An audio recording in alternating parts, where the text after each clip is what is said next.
Continuamos con esta parte que corresponde a formulación, ¿no? Después que ya hemos visto demanda, oferta optimizada, estimación de las brechas que hay que cubrir, toca ahora entonces ver cómo solucionamos esas brechas, y para eso es el análisis de alternativas, ¿no? El SNP propugna que se haga el esfuerzo de ver si tengo varios caminos de cómo solucionar un problema, ¿no?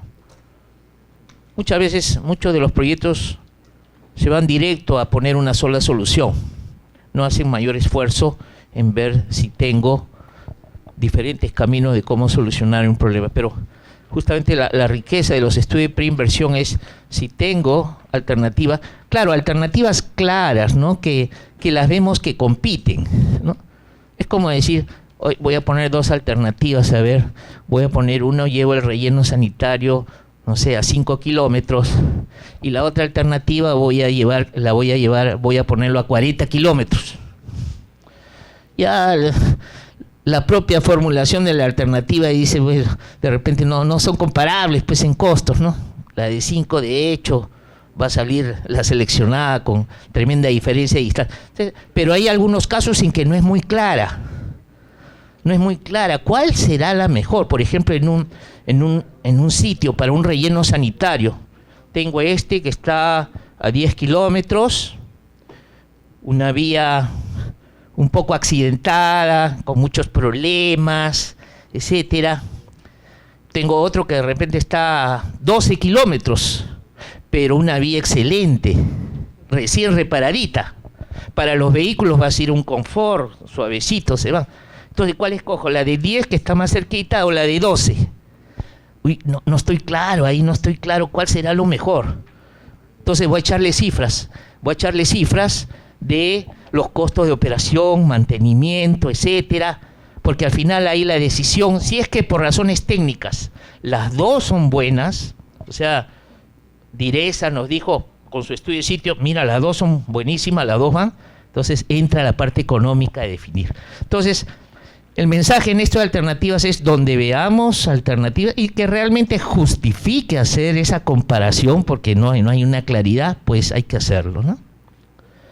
Entonces, esas alternativas se pueden dar en el caso de que en las diferentes etapas del proceso, en la generación, en almacenamiento, en segregación inicial, en la recolección, barrido, transporte, en todas las etapas, reaprovechamiento, se pueden presentar opciones alternativas.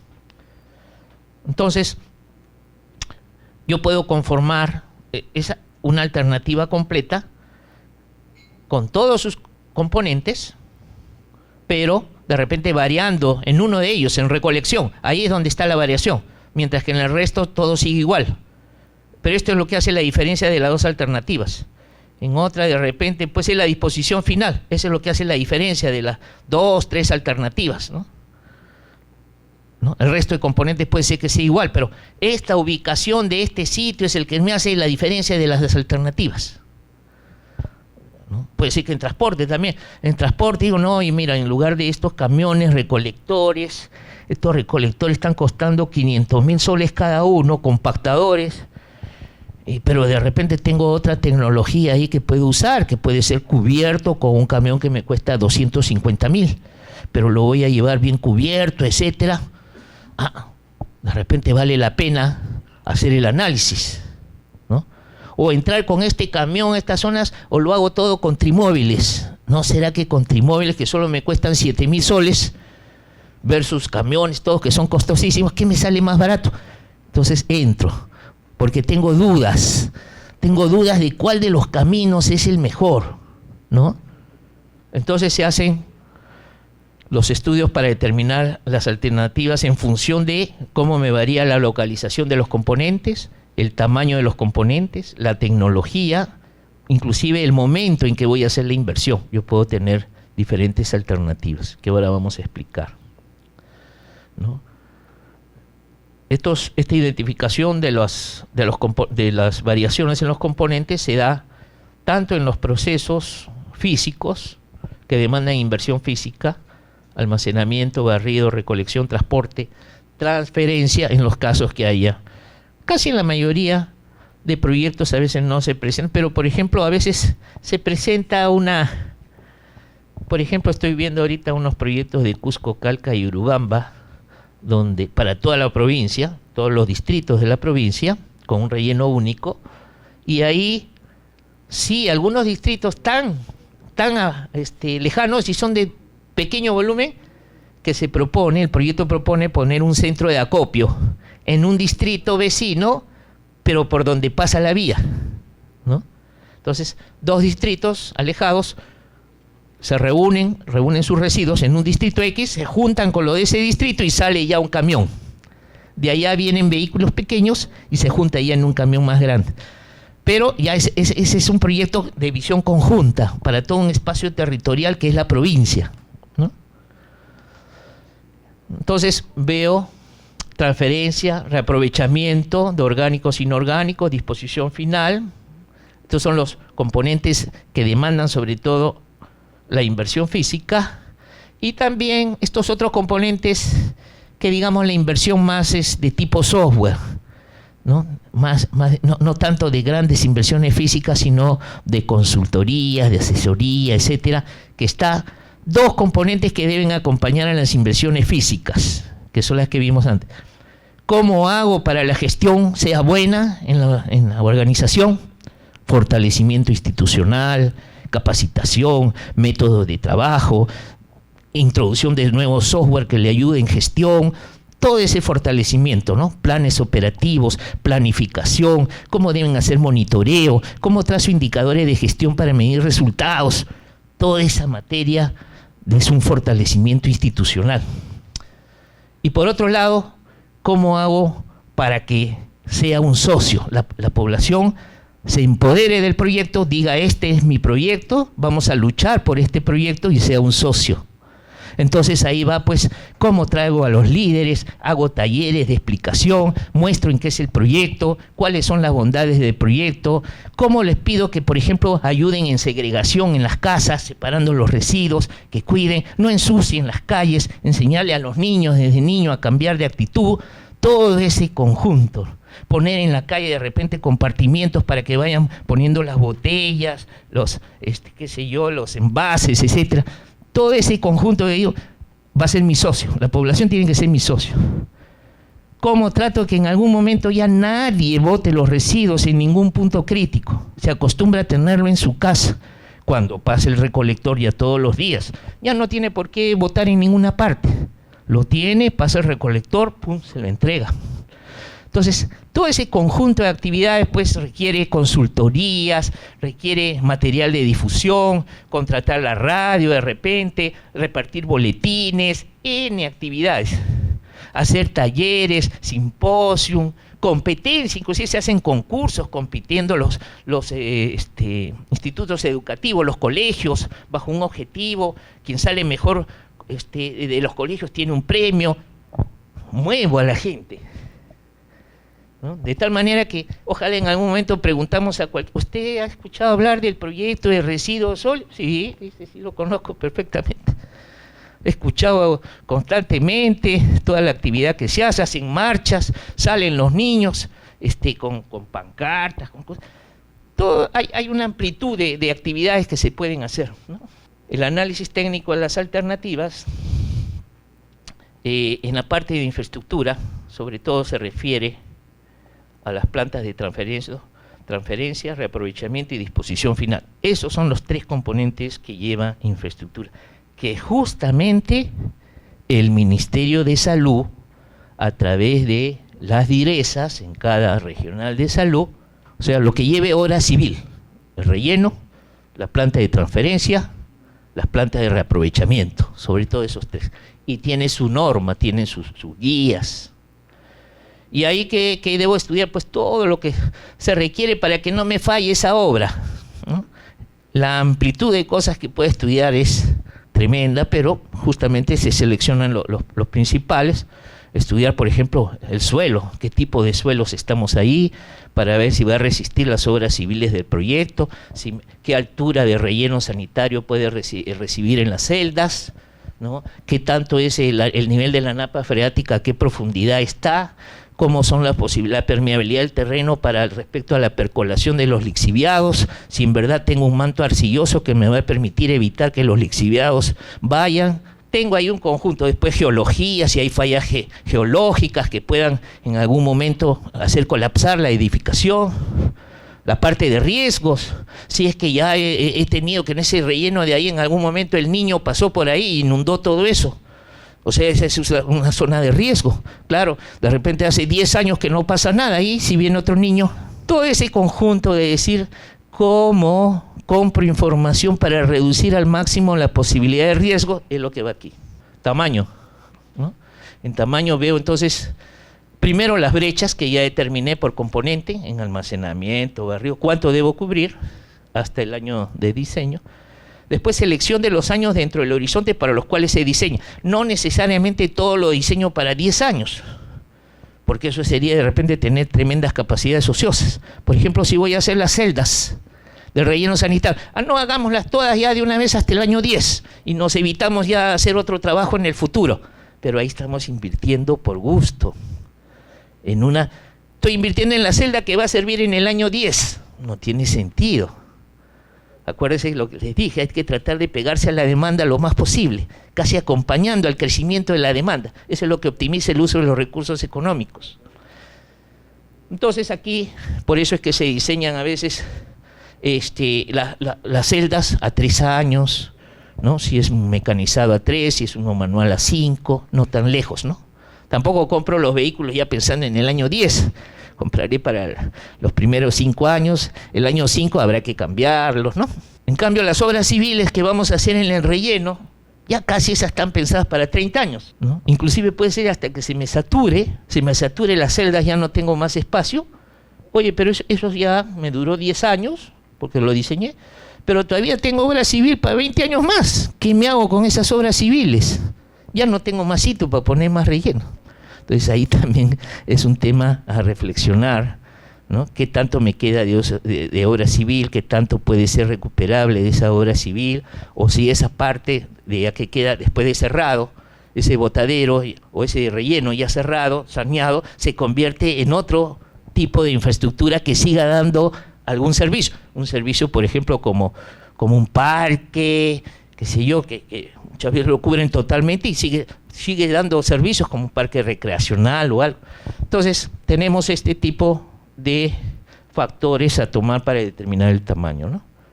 En el caso de las plantas, se recomienda iniciar a plantas a nivel piloto. Ese es un punto importante también.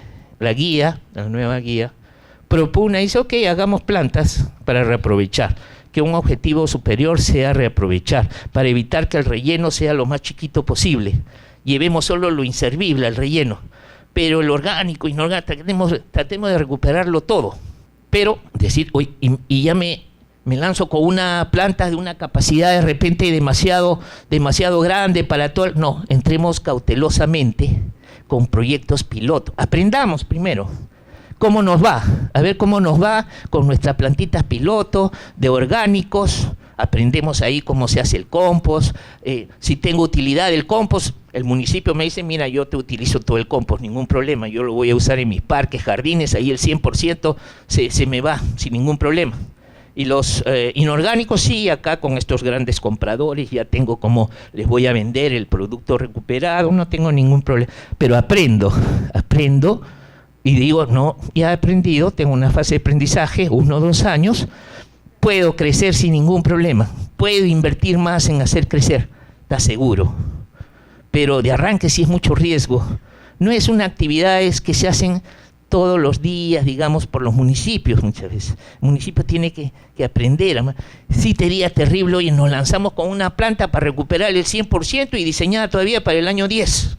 Tremenda infraestructura. Y como es grande, ya ahí no puede ser manual, tiene que ser mecanizado. Entonces compro fajas transportadoras, tolvas, electroimanes, todo lo que necesite, y en una inversión gigantesca, y resulta que no tengo éxito con el proyecto. no puedo, porque no tengo las personas calificadas, o es difícil de operar, hay mucho costo operativo, tremendos gastos de energía, ya me limita, peligrosísimo.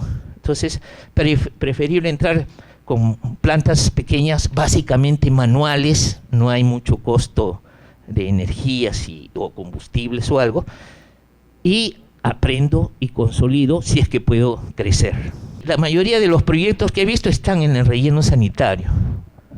Que digo, le veo como una ventaja que esté en el mismo sitio, ¿no? No tengo disperso, que tuviera una planta por allá, otra por allá, el relleno por otro lado. Casi todos los proyectos YAICA y BID están dentro. Los proyectos estos con Banco Mundial, que les digo, de Cusco, Calca y Urubamba, están dentro del relleno. Y aprovecho, o sea, si busco un operador privado, que ahí se va a impulsar a que pudiera ser un operador privado.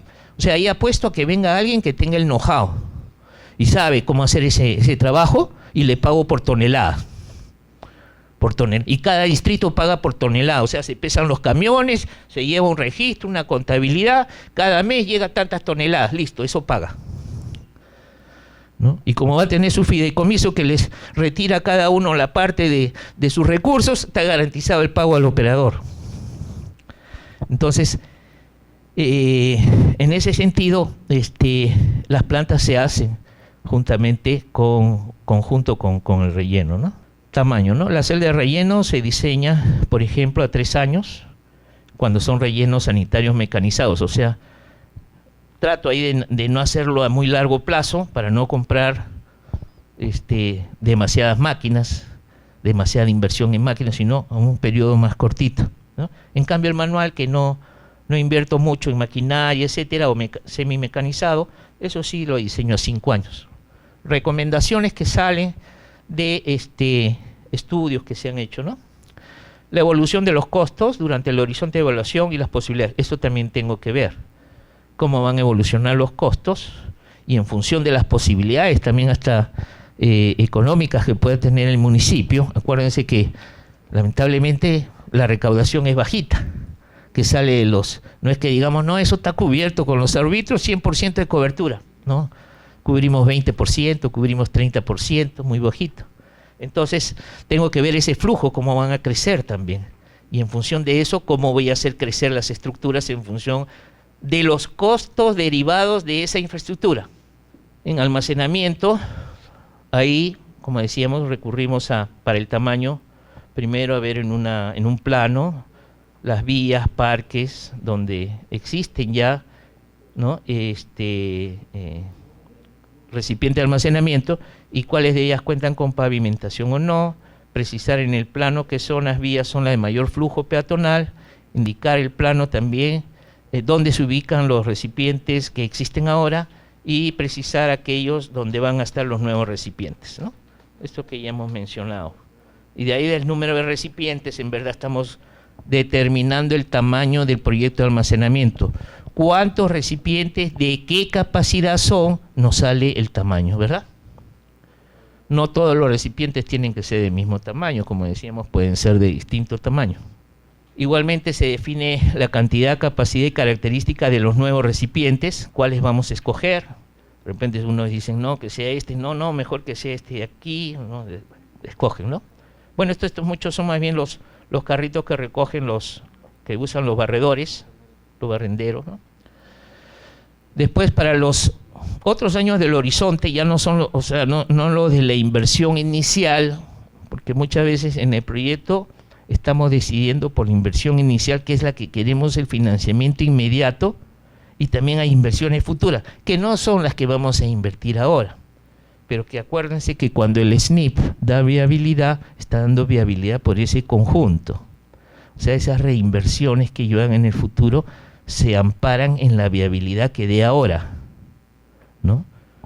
Por eso es que mi viabilidad es de ese horizonte de tiempo. Es mi habilidad sobre este conjunto de inversiones en este horizonte de tiempo. Las reinversiones, digamos, al año, en caso que sea un relleno manual, al año 5 o 6, 5, la reinversión que se haga en ese momento, después de haber pasado los 5 años, ¿Cómo se está abordando? O sea, porque se supone que esa inversión no va a ser parte del actual proyecto. No. Entonces, cuando llegue ese momento, ¿cómo se va a abordar? Porque se supone que ya o sea, no es parte de la inversión, pero sí es parte del análisis de la evaluación, que justo es lo que acaba de decir usted. Sí, sí. O sea, si se trata de una reposición, en la reposición de algo que ya lo analicé, solamente porque vence su vida útil, lo repongo, ya es parte de la viabilidad del proyecto que estoy evaluando ahora. No, más que todo para las celdas nuevas. Ah, no, eso sí, ya son ampliaciones. Cuando son ampliaciones, ahí no estoy reinvirtiendo, estoy haciendo ampliación de capacidad. Eso lleva a sus proyectos en su momento. Ahí se te... Para esos años.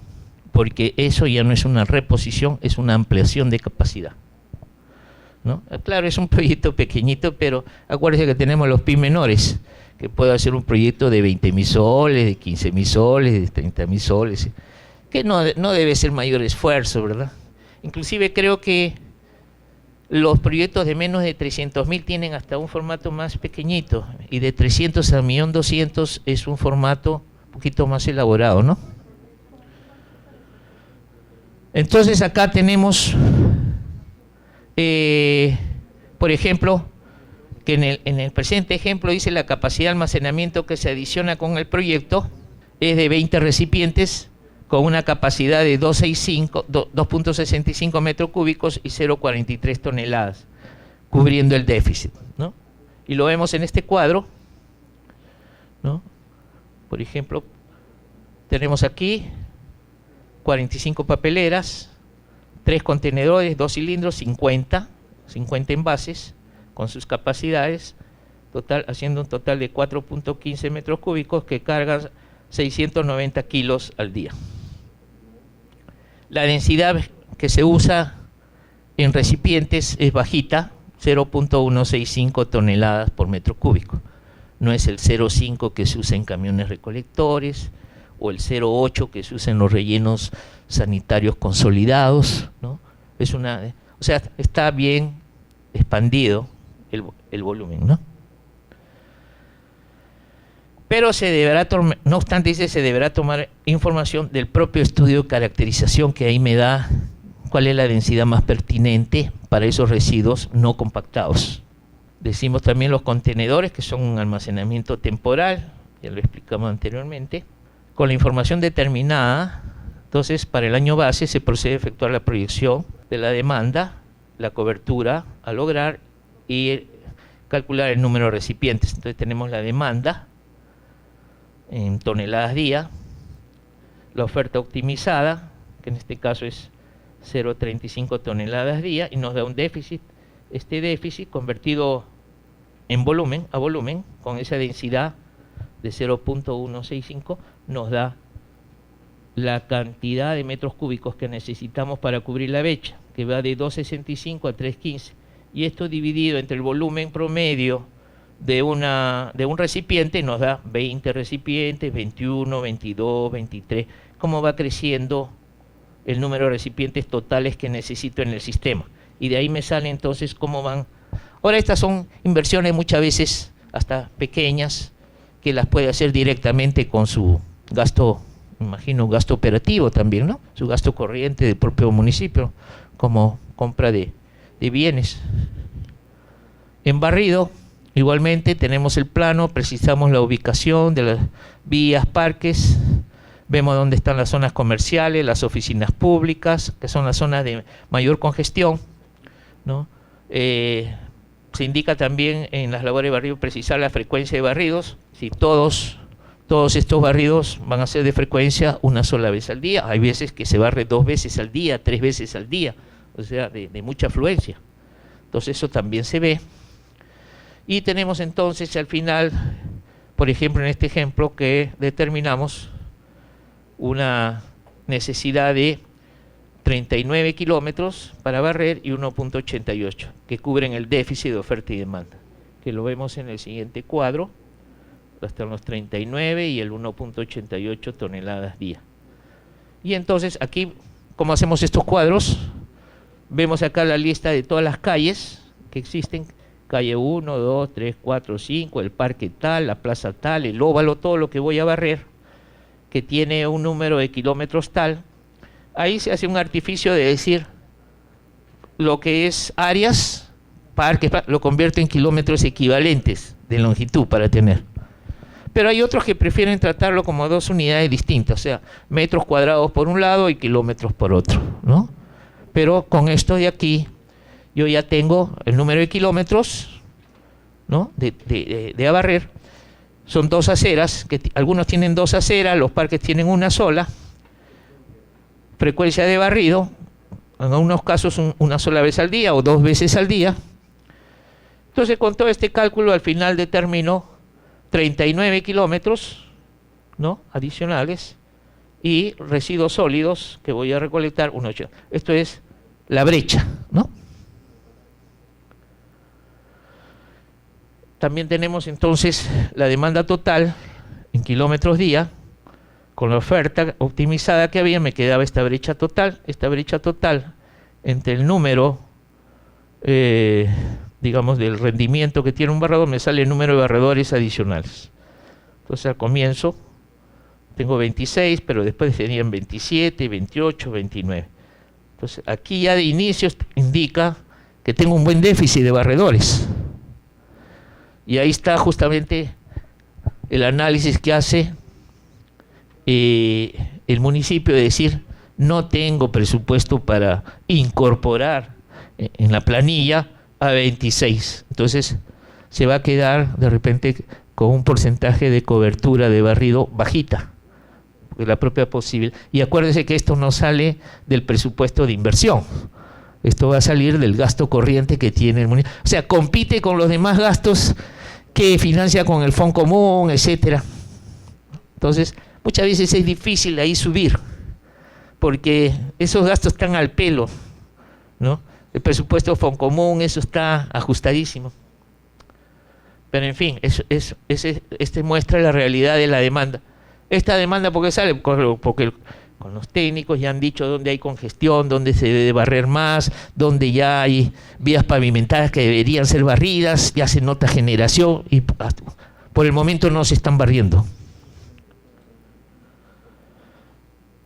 Entonces aquí tenemos la demanda en toneladas día, la oferta optimizada, y nos salen las brechas en lo que es barrido, pero ya medido no en kilómetros, sino en toneladas día. Entonces, esto es lo que se supone no estoy barriendo con la situación actual, y que estimo que se generan residuos por esa magnitud. En recolección, ahí tenemos que busco cubrir el 100% de cobertura, ¿no? O sea, dimensiono y trato de que la recolección sea en el 100% de vías de la ciudad donde tengo predios, y bajo el esquema de que quiero recolectarle todos los días, ¿no? Ese es el esquema, el planteamiento de trabajo. Entonces, de ahí, con base al tipo de vehículos que puedo usar, por ejemplo, tengo hasta un vehículo aquí que no usa motor, simplemente empujándolo. O sea, un sistema muy sencillo, muy económico. Aquí sí unas trimotos, ¿no? Unas trimotos. Entonces, yo puedo buscar ahí el tipo de solución. Inclusive en algunos sitios, ustedes saben, han visto en la ciudad, con animales y jalando una carreta. Con su carreta y con un animal, un burrito, está jalando, y en esa forma limpian sus residuos. Con base en los tipos de vehículos a utilizar y su capacidad se determina el número de unidades requeridas, las cuales por un lado reemplazan a los vehículos que culminan su vida útil y por otro corresponden a las unidades nuevas para cubrir el incremento de la demanda. Entonces aquí vemos el cuadrito, la demanda, 61 toneladas en el año 0, 70 toneladas en el año 10, la oferta optimizada, los déficits, que parte de un déficit pequeño, claro, ¿por qué? Porque tengo vehículos trabajando, pero una vez que mis vehículos ya terminó su vida útil, se incrementa significativamente, porque ya la oferta es 0. Esto convertido a metros cúbicos, aquí está, ¿no? Acá usamos densidad 0,5, claro, porque es una densidad mayor. Estamos hablando de una basura compactada en el camión recolector. Y de ahí nos sale que necesitamos un vehículo al comienzo, pero después sube a 4, después subiría a 7 y aquí hasta 8 necesitamos. Entonces, estas son inversiones fuertes de camiones recolectores. Entonces, hay que ver, el estudio debe analizar también con fuerzas cómo es que se podría aumentar y hacer las inversiones en esto. Porque muchas veces nos preocupaban solo las inversiones del año 1, del año 0. Las que voy a invertir de inmediato con el proyecto. Pero también hay que preguntarse, oye, ¿y esto de aquí cómo vamos a hacer? ¿No? Para conseguir, bueno, de repente es seguir recurriendo al mismo monto que está cubriendo ahora el proyecto inicial, a futuro será la misma fuente. Común, o de repente sí, consigo un crédito por ahí, de estos créditos JIT, Banco Mundial, algo, me acoplo a alguno de esos, ¿no? Entonces, es importante de ver en qué forma, ¿por qué? Porque si no se vuelve un servicio no sostenible. Lo hago el proyecto, la inversión inicial, lindo, y no preveo qué va a pasar qué va a suceder. Hago funcionar los vehículos per secula seculorum, siguen trabajando, por eso que encontramos vehículos a veces que son del año 80, de 1980, 1985, y antieconómicos inclusive, ¿no? Para hacerlo funcionar. O sea, es parte también de la cultura, es decir, tenemos que prever el sistema con el cual vamos a ir reponiendo. Un ejemplo clásico que no hay previsión alguna es en los sistemas de agua y alcantarillado. Ahí ponemos las tuberías y ya las dejamos ahí, por eso tenemos tubería de veces en los cascos antiguos de 50, 60, 70 años, 80 años, ¿no? O sea, no se procede a una reparación progresiva, ¿no? Se dice que lo ideal que sería que si un activo tiene una vida útil de 30 años, entonces un 3% del valor debería año a año ir reponiendo. Con lo cual siempre estoy reponiendo y siempre tengo mis activos en buen estado, ¿no? Transporte es lo mismo, ¿no? En verdad los mismos camiones recolectores son los que hacen el transporte, ¿no? Está determinado por la totalidad igual de los residuos domésticos y no domésticos. Se asume que las cantidades recolectadas y transportadas son iguales, o sea, lo que se recolecta es lo que se transporta. Y en el caso que se incluye una estación de transferencia, el proceso se realiza en 2 etapas, ¿no es cierto? Primero los vehículos pequeños hasta un punto que vierten en una estación de transferencia y de ahí se suben a unidades de transporte más grandes que llevan los residuos ya hasta el relleno. ¿Qué gano ahí? Se supone que estoy ganando en el costo de transporte, ¿no? Un camión madrina pues puede llevar sus 40 toneladas, un camión recolector puede llevar de repente ¿cuánto? Pues 10 toneladas, 5 toneladas, 10 toneladas. Entonces, me hace las veces de muchos camiones que me lo llevo de un solo viaje en un camión madrina. Pero estos proyectos de transferencia, como digo, se usan para las grandes ciudades. Lima los tiene, no sé si Trujillo, Arequipa, pero grandes ciudades, ¿no? Entonces acá en proceso de transferencia igual, donde se justifica poner sobre todo por la distancia y por los volúmenes que mueva, ¿no? Pero aquí un punto central dice: el incorporar una estación de transferencia se debe justificar técnica y económicamente. No basta con decir, por ejemplo, sí voy a poner, ¿por qué? Porque me va a permitir de que ahorre costos de transporte, ¿no? Ese es solo lírico. Hay que hacer la evaluación económica, la comparación económica de alternativas. Aquí entra, este es un caso típico que veo y tengo las 2 alternativas. ¿Lo hago con planta de transferencia o lo hago sin planta de transferencia? Y de ahí me sale. Puede ser que me diga, mira, no se justifica poner planta de transferencia. Hagamos que los camiones recolectores se vayan hasta el mismo relleno y ahí depositen. Eso es más barato que tener una planta donde gasto en infraestructura, gasto en personal, gasto en gastos operativos. No se justifica. Proceso de reaprovechamiento. En el futuro, dice, lo deseable sería que únicamente los residuos inservibles sea lo que vaya al relleno, que es lo que habíamos mencionado antes. El tamaño de este proceso no está necesariamente ligado a la demanda. ¿Por qué? Porque el objetivo superior es disminuir el tamaño del relleno sanitario, ¿no? Entonces, es un objetivo sobre todo ambiental, ¿no? Como criterios para esta decisión está la necesidad de evaluar las posibilidades de colocar. Claro, sí, siempre tengo que evaluar. ¿En qué casos no lo haría? Es un caso súper alejado, que comienzo a hacer el compost, comienzo a obtener los recuperables, los inorgánicos. El compost, digamos, lo utilizo, porque aunque sea, se lo doy a los agricultores y lo usa, pero las botellas, los plásticos, todo se me va llenando en el almacén y nadie lo quiere. Ni regalado lo quieren. Dice, mire, si usted me lo regala, yo para que lo traslade hasta la ciudad más cercana, ya ahí se me fue el costo y no me sale a cuenta. Entonces esos casos hay que analizar. O sea, ni regalado lo quieren. Por una obra social, usted dice, mire, a estos que hacen obra social acá de los niños, se lo va a regalar porque eso lo venden y ahí obtiene alguito de rienda. No, nadie lo quiere. Entonces ahí sí hay que revisar el hecho de si hago la planta o no la hago y simplemente se vaya a tener que ir siempre al relleno sanitario. Porque si no me estoquearía permanentemente. Pero eso hay que analizar bien. Hasta qué punto no es factible tener la planta de reaprovechamiento, ¿no? Estoy hablando solo de las inorgánicos, porque pensando que el orgánico demanda tiene, ¿no? Acá tenemos entonces en la planta, por ejemplo, este caso.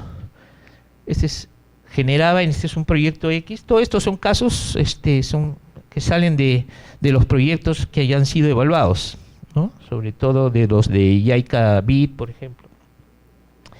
Y generaba en mercados estos volúmenes, 1.96, 2.22. Y en restaurantes, en el año 6 también cuánto generan, se calculó. Pero entonces de 1.98 dice, entremos moderadamente con una plantita solo de 200 kilos día. Una plantita manual pequeña. Y va creciendo y dice, en algún momento, boom, dieron el salto. Porque ya 2 años trabajaron y demostraron que es factible y dan el salto. Y ahí casi cubren todo lo de los mercados. Y en algún momento dice, mira, ya no solamente trabajemos mercados, trabajemos restaurantes. Esos residuos orgánicos que salen de los restaurantes. Y ahí suben a 4. Pero es un incremento progresivo que se va haciendo en función de un aprendizaje, ¿no? Aquí tenemos entonces, crece de solo 73, crece a 1460 el movimiento. Claro, aquí están de por medio ampliaciones de la planta, inversiones nuevas en el horizonte de proyección. Y en el caso de los inorgánicos, igual. Tengo una ciudad de 50.000 habitantes, entro con un 10% de marco y digo, esta zona es la que voy a trabajar con las poblaciones en segregación, en las casas, segregación, ya lo recibo segregado, ya me ayuda. Entonces, trabajo ese piloto. Y después de 10% voy a subir a 20, después a 40. En algún momento llegaría a cubrir los 50.000 habitantes, pero en el año 10. Entonces, esa planta va creciendo en función también de cómo me va en el camino, el aprendizaje, ¿no? Puede ser que probé y dice, no, la gente por más que hago, no ayuda en este tema de la segregación domiciliaria, no participa. Entonces se dice, no vamos a crecer. En el relleno sanitario, igualmente, en cuanto al tamaño, ¿no? Esto depende de los residuos recolectados y que han sido transportados. Es el mismo volumen y que me dice de qué tamaño debe ser al final el relleno, ¿no?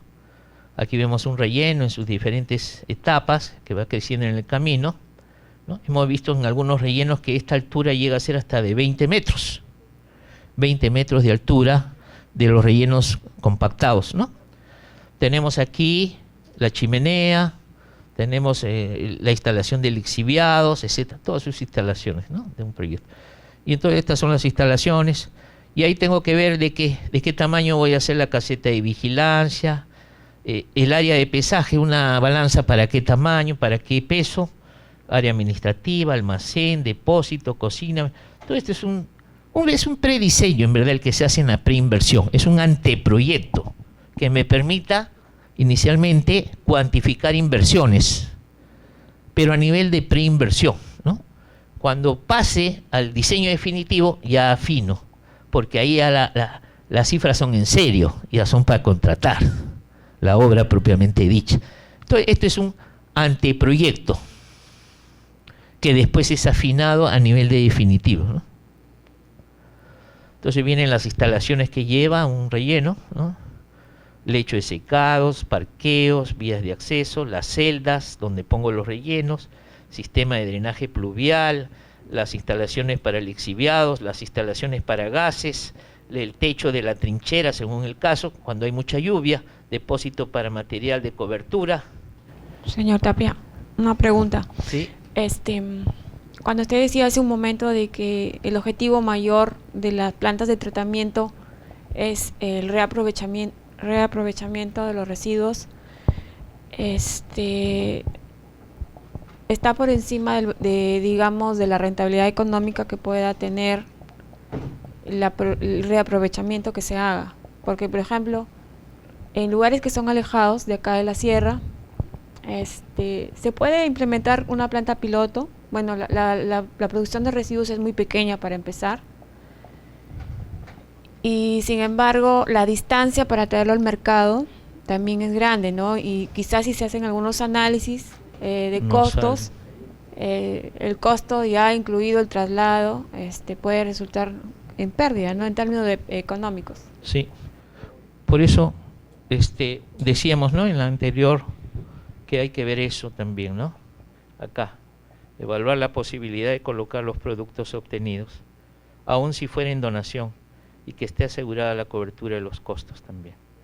Entonces, ese es un elemento a analizar, ¿no? Porque si nada, no lo puedo colocar, nadie se lo puede llevar, los costos serían de transporte muy altos, no me queda otra más que esos volúmenes relativamente pequeños, seguir llevando el relleno. No queda otra, ¿no? Sí. Para una municipalidad de la Sierra de Piura, San Miguel del Faique, y justo ubicamos a una persona que se dedicaba al tema de la venta de los reciclajes, y la persona sacaba en promedio 2.000 soles mensuales de utilidad. Entonces, y nosotros empezamos ya a preguntarle cómo hacía, cómo buscaba los contactos para el camión, cómo pagaba el transporte, porque tenía que ir hasta Chiclayo, ya que en Piura no hay un comercio directo, sino que tenía que ir hasta Chiclayo, y se pudo encontrar alguna forma de ver cómo hacer rentable el proceso. Entonces, también a veces un poquito jugar con la población, a ver. Y es parte de ese análisis, o sea, apuesto a que salga viable esa operación y veo si hay fórmulas, ¿no? Pero mi última alternativa va a ser, ya perdí, ya no me queda otra. ¿Qué me queda? Seguir llevando los inorgánicos al relleno. Esa que sea ya la última opción. Pero no es la primera opción, es la última, cuando no tengo ninguna puerta abierta para otro tipo de solución, ¿no? Claro, quizá, no sé si se daría el caso que eso me sucediera igual en los orgánicos, ¿no? Que hago orgánico y nadie quiere el compost. No sé si es porque digo compost, aunque sean los agricultores del costado, pues van a demandar, ¿no? Y el propio municipio va a usar un poquito para sus jardines, o sea, casi no me imagino la posibilidad que me digan, mira, nadie quiere el compost, no hay ninguna posibilidad de usar compost. No sé si se presentará esa opción. aunque sea vienen los agricultores y regalados se lo llevan y lo ponen en su chacra y lo usan. Ambientalmente está bien. Puede ser que en la parte económica haya que analizar, ¿no? Decir, oye, pero el municipio no puede regalar nada. La parte legal impide que esto pueda donarlo, etc. Esas trabas legales, etcétera, habría que ver, ¿no? Porque de lo contrario, si no lo puede regalar, ¿no? Dice, entonces llevemos nomás, como la parte legal no permite, sigamos llevando al relleno. ¿Ah? O para los jardines, ¿no? Pero aún si los jardines no quisieran, sigamos llevando al relleno, ¿no? Entonces dice, ¿qué primó? La parte legal primó sobre la ambiental. El objetivo superior que decía no llevemos, ahí no se cumplió, ¿no? Pero sí es cierto que cuando decimos objetivo superior, tratar que vaya lo menos posible al relleno, no quita que el análisis de qué voy a hacer con lo recuperado y cuánto es el análisis financiero, costo-beneficio, porque el municipio dice, oye, yo voy a gastar y no voy a obtener nada de beneficio de esto. Prefiero seguir botándolo al relleno. Pero ambientalmente esa no es, y socialmente esa no es la mejor decisión. Porque botar al relleno significa que se me acorta la vida útil, genero gases para el ambiente, etcétera. Todo lo que está ahí, que muchas veces no le puedo echar cifras, pero sabemos que están ahí presentes como beneficios que da el hecho de reciclar o de reutilizar.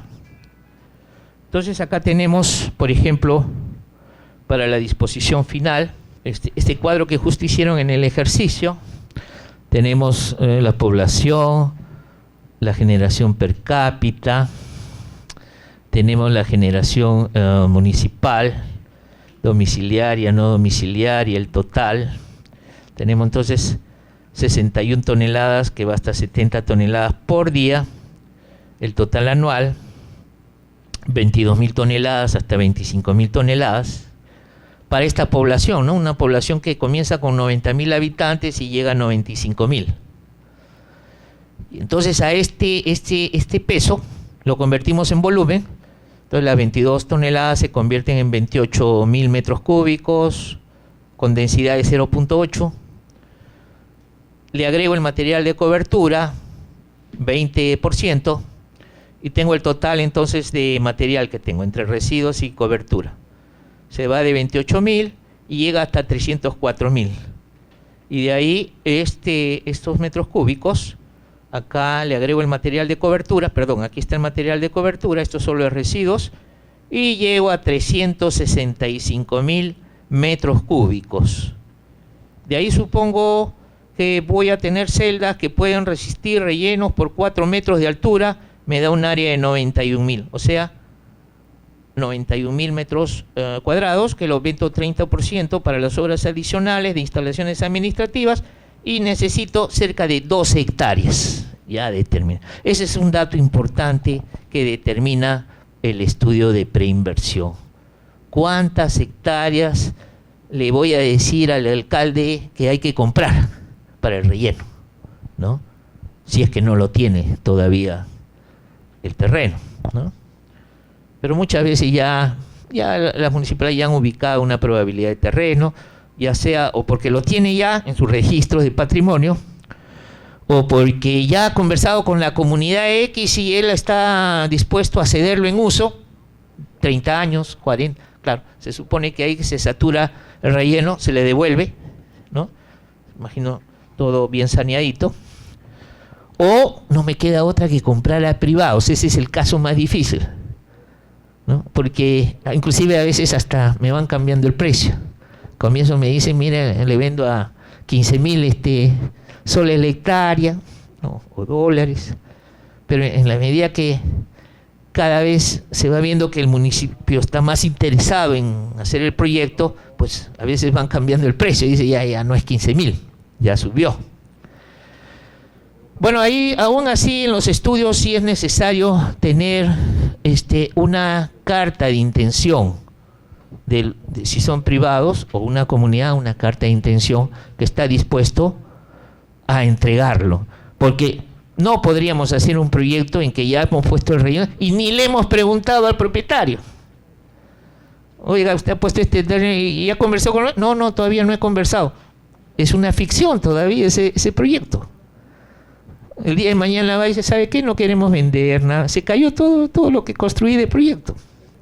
Esa es la forma como, es uno de los cálculos más importantes que tienen los estudios de preinversión, porque el relleno sanitario muchas veces es el alma de la solución de los residuos sólidos. Está sustituyendo una solución antitécnica, ambientalmente negativa, como son los botaderos. Y el relleno se supone debe solucionar inclusive hasta el tema de los puntos críticos y todo. Entonces un tema sumamente importante en los estudios. Fuera de los temas físicos, de componente físico, de obras, de equipos, vienen los temas más de no físico, más de software, como son respecto a procesos de gestión. Ahí hay que determinar las capacidades del personal de los funcionarios, ¿no? en los diferentes campos técnicos, administrativos, financieros, con miras a ver también la capacitación que hay que dar en función de estas calificaciones que tiene el personal existente. Mucho del personal es directamente vinculado con el servicio de limpieza pública, pero también puede escoger otro personal de los municipios que está en otras áreas, pero que son vitales para el éxito. Por ejemplo, taller y maestranza, le da servicio a toda la municipalidad. Los vehículos recolectores son uno de los vehículos a los cuales da servicio. Pero si taller y maestranza, que no es parte del servicio de limpieza pública, sino es parte de toda la organización, no funciona bien, el trabajo de los recolectores también no puede ser bueno. Entonces, de repente hay que fortalecer en administración y gestión de los talleres de maestranza. El área de recaudación, ¿cómo hago para aumentar la recaudación? ¿No? Porque el hecho inclusive que tenga un fideicomiso y asegure los montos para cubrir la operación y mantenimiento, independiente de si se cobra o no los arbitrios, eso no quita que se vaya uno a descuidar en el tema de cómo fomentar el incremento de la recaudación de los arbitrios, ¿no? No podemos dar por aceptado que cobremos solo 20 o 30% y nos quedemos con ese porcentaje. Entonces, ahí hay que intentar el número de fórmulas que se puedan aplicar para tratar de aumentar esta parte de los ingresos, ¿no? Sobre todo en los financistas, los del área de rentas, los que tienen contacto con cobranzas, etc. También en lo que es los aspectos vinculados a peligros naturales, los daños causados por las personas, los daños antrópicos, cambio climático, medidas de mitigación de riesgos, todo eso es capacitación, ¿no? Por ejemplo, si estoy en una zona que ya se prevé que el cambio climático está causando problemas, ¿no?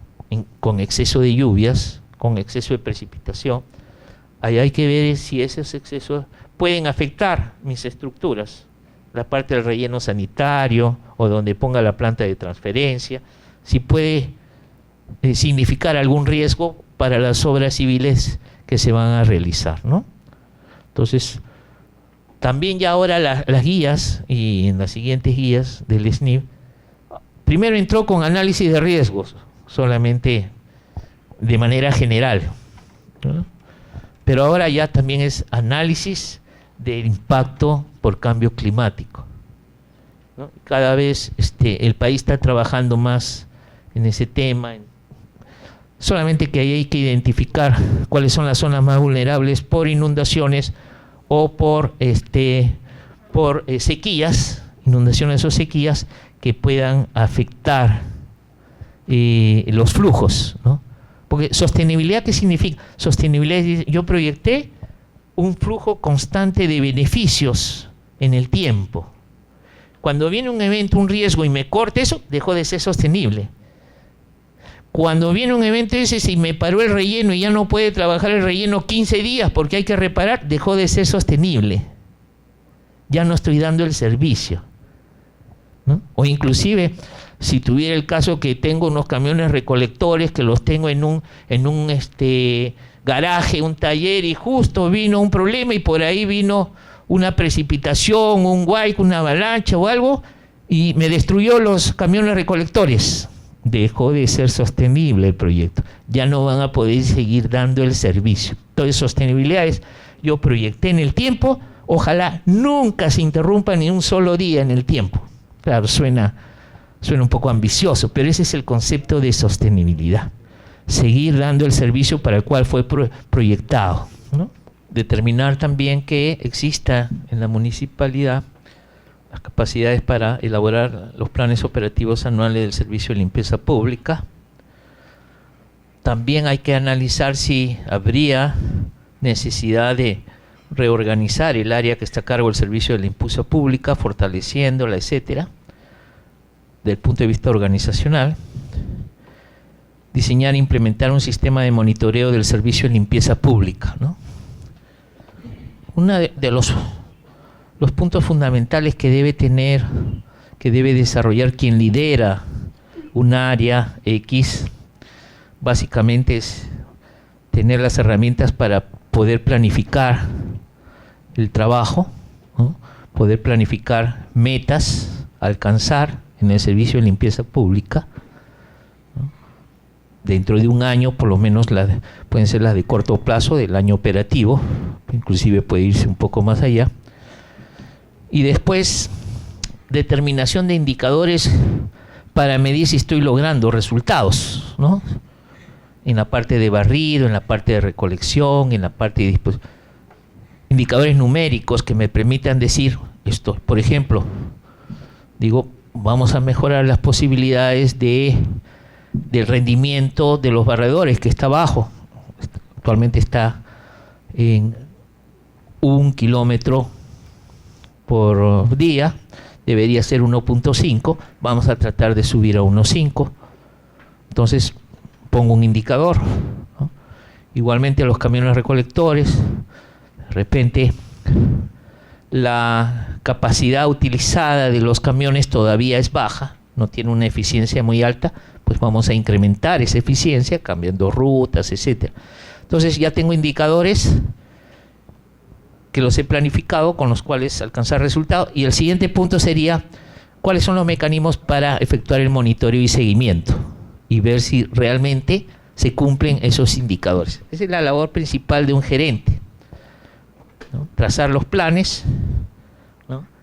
Pueden ser de corto plazo los inmediatos, pero inclusive puede ser un plan de mediano plazo también, con una perspectiva un poco mayor. Trazar los indicadores, con qué medir, o sea, tengo un plan y no tengo indicadores, con qué medir, si voy a lograr los resultados, queda en lírico nada más, ¿no? Indicadores tienen que ser de preferencia cuantificables, ¿no? Ahora hay unos indicadores que son 0 o 1, ¿no? Es decir, ¿lo hice o no lo hice?, ¿no? Por ejemplo, elaborar un plan, de repente es 1 es se hizo, 0 no lo tengo, ¿no? Binario, ¿no? Entonces, todas esas capacidades para planificar, monitorear, debe estar en este plan de fortalecimiento de la gestión, del proceso de gestión. Y cuando decimos tamaño, es decir, de qué tamaño debe estar estructurada la organización, los procesos, etcétera, que va a acompañar a la parte física. Entonces se diseña también los sistemas de información gerencial para el monitoreo de gestión del servicio de limpieza pública. Este es un tema sumamente importante, y en la época actual todo se basa en información, ¿no? Entonces, inclusive los software cada día se van implementando casi en todas las áreas. Yo puedo tener software especializados en barrido, software especializados en recolección, los software especializados en el manejo de la disposición final, en el reaprovechamiento. Entonces, mientras más haga uso de las herramientas informáticas con el personal capacitado para manejar esos software, pues se va a facilitar el trabajo que se tenga que realizar, ¿no? Diseño e implementación de un sistema de costeo del servicio de limpieza pública, otro elemento sustancial, ¿no? Tenemos que saber en todo momento cuánto estamos gastando en las diferentes etapas del servicio de limpieza, cuánto está costando por tonelada, para ver si es un costo razonable o es un costo que debemos mejorar. Catastro o reempadronamiento de los predios. Si estamos diciendo que tenemos que ver que la gente pague por los servicios, ¿no? Y donde hay que prestar especial énfasis es sobre todo en los no domésticos, los comercios, los hoteles, ¿no? Las industrias son los que principalmente deberían cumplir con sus pagos, ¿no? Es como en servicios de agua potable. Ustedes saben que muchas veces estos son los clientes que le dan buena parte de los ingresos a las empresas, porque su tarifa es el doble, el triple, el cuádruple de lo que pagan los domésticos. Entonces, actualizar el catastro y reempadronamiento de los predios existentes, después revisión y actualización del sistema que fija los árbitros, ver el sistema actual de árbitros y ver si lo tengo que recomponer. El objetivo de la fijación, ¿no?, de estos arbitrios es que en su conjunto lo que le cobre a todos los usuarios del servicio de limpieza pública deberían permitir por lo menos cubrir los costos de operación y mantenimiento en su integridad. Entonces, si yo tengo determinado en mis costos cuánto valen los diferentes componentes, cuánto vale por tonelada el manejo de los residuos sólidos, y tengo el total de usuarios que existen, dueños de los predios a quienes cobrar, yo puedo sacar cuánto debo cobrar, ¿no? Inclusive las fórmulas, cómo se distribuye esa tarifa promedio, cómo se distribuye por usuario.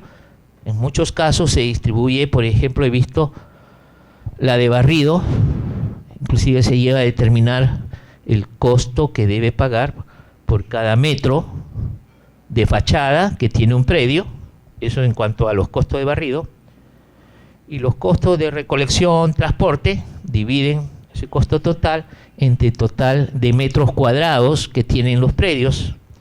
Entonces sale un valor por metro y eso se multiplica por los metros cuadrados que tiene cada uno de los premios, de los predios, y eso es lo que le cobran a cada uno, ¿no? Entonces, el asunto es revisar, ese es el sistema que se va a seguir o se va a ajustar algo en ese sistema, ¿no? Estrategias para mejorar sustantivamente los niveles de recaudación. Este es el punto flaco que tiene los servicios de residuos sólidos, ¿no? Sobre todo no hay una medida coactiva como hacer que pague las personas, como por ejemplo lo tiene el servicio de agua potable, que corta el servicio de agua si no le paga, ¿no? Pero en residuos sólidos no existe eso. Entonces, la tarea de aumentar recaudación es mucho más difícil, ¿no? ¿Cómo hacer aumentar recaudación? Donde solamente lo que interviene puede ser la persuasión, la educación, la persuasión, ¿no? Porque inclusive llegar a la medida, dicen, no, el municipio inclusive tiene la posibilidad de iniciar medidas coactivas para que le paguen los servicios, pero ya es un terreno más complicado que muchas veces el municipio no quiere entrar en esos terrenos, ¿no? El mensaje aquí en esto va así: la tarea es difícil, nadie niega, es muy complicado, pero no por eso vamos a dejar de actuar. Y entonces dijo, apliquemos toda la creatividad posible para ver si podemos aumentar, ¿no? En una estrategia que va dirigido a los no domésticos, esa es una estrategia, y otra a los domésticos. No son iguales. Porque se intuye que puede ser más viable cobrarle a los no domésticos, a los hoteles, a las industrias, a los comercios, ¿no? Que muchas veces son los mayores generadores que respecto a lo que son las viviendas, ¿no?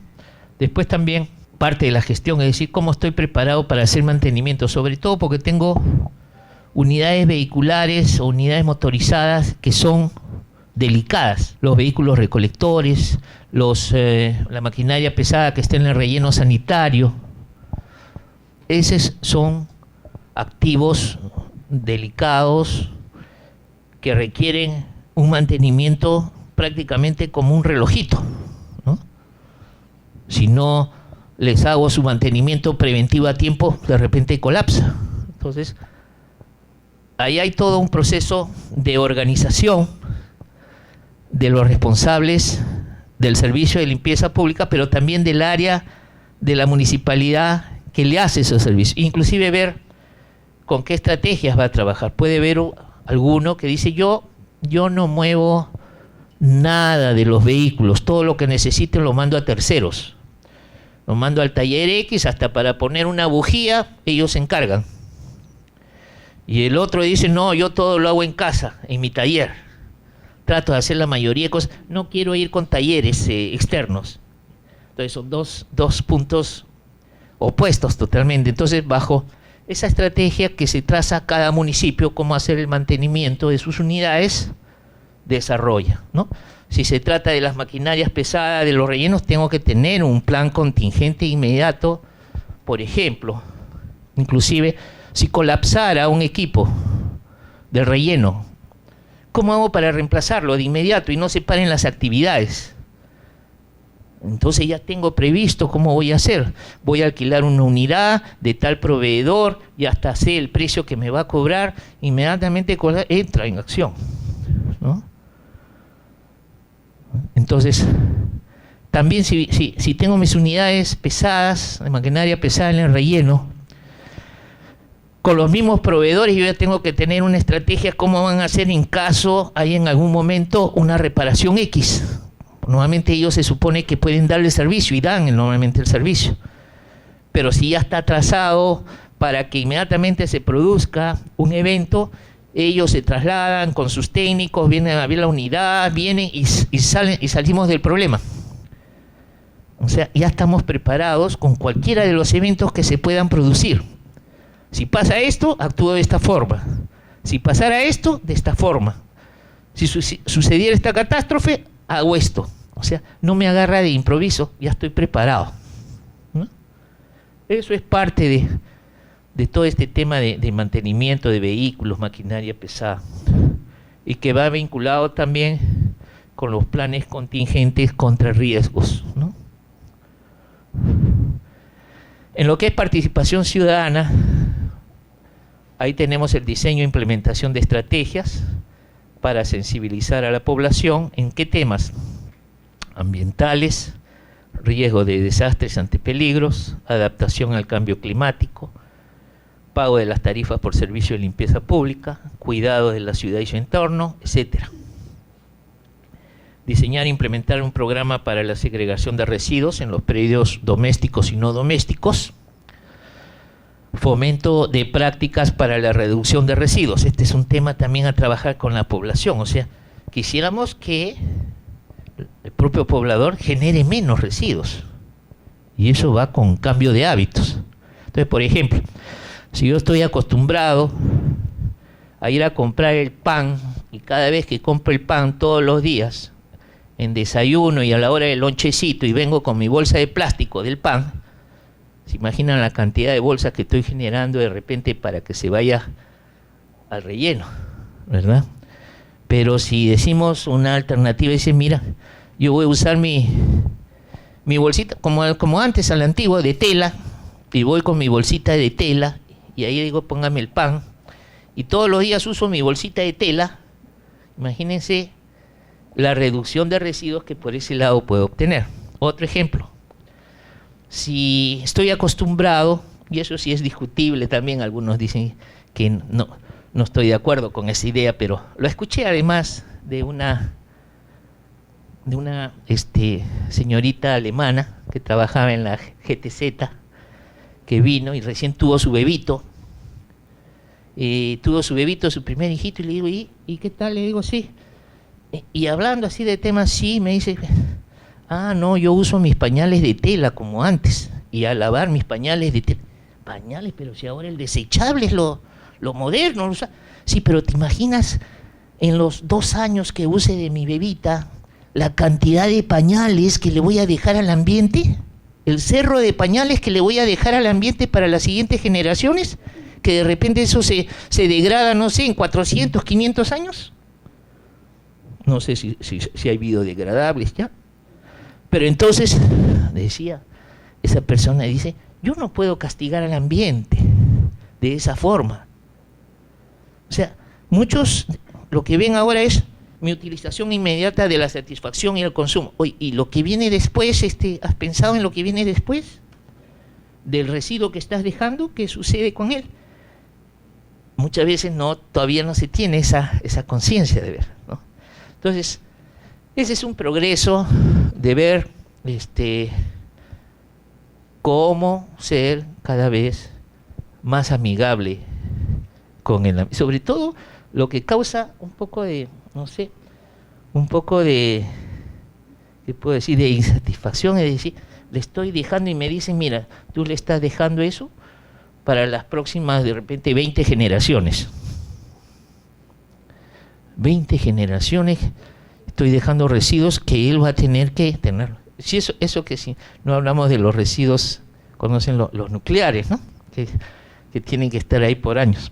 Pero entonces, el mensaje va a ver en qué forma se fomentan prácticas para la reducción de los residuos generales, ¿no?